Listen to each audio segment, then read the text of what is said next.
Gunman Penida da John Dramani Mahama wakasa na ningina efa omei ohawo ene amane ne atetia Ganafo ekom no ehu ena watchem se sede eniama esi ekono ebeya nkamampeni wonhwe pa na wontoto eniama ye na niama hunu so ontoto ene se asoafo omodede deskasam entotoye ehu no wonhwe no wonyi omfamfiri ofesuafo a wonno hweskasam totoye so enmanim ya wonhwe na wonyi no sense woba be yi nsem ba ko mienu bi ano no won de nkohunu se wonene nya adwen wo.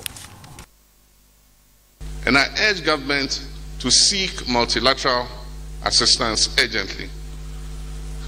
Among others, I also called on President Gov'T to expeditiously convene a national dialogue on the economy, at which the best and brightest minds of our nation would be brought together to huddle and formulate a robust response to the challenges confronting us.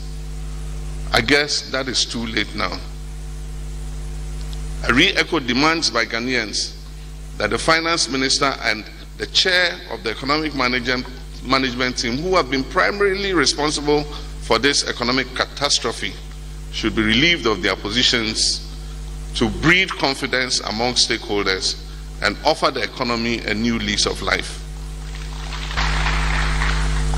I asked the president to deploy some of the arsenals from the presidential toolkit and reshuffle his government to inject innovation and freshness of thinking into the running of the country.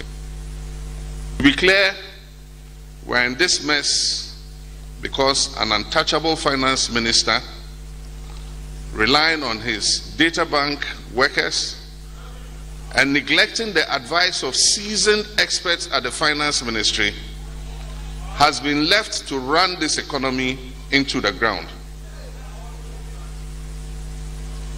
We're in this mess because the so-called solid economic management team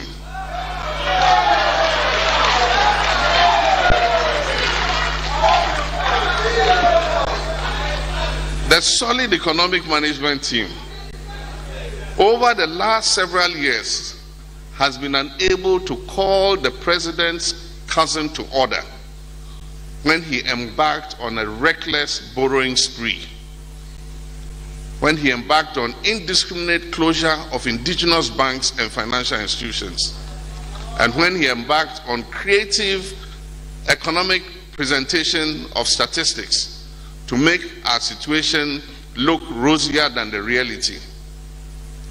We're in this mess because we have a president who fails to take responsibility and has instead left the nation on autopilot in the hands of bungling ministers who he describes as excellent.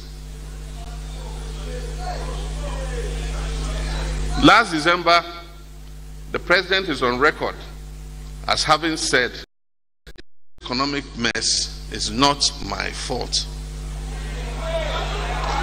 Refuses to accept responsibility.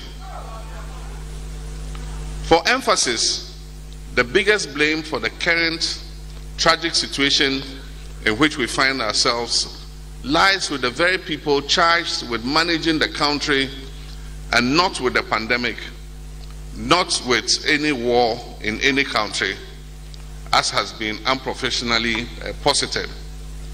And Ghana has been treated as an experimental playground or a family heirloom.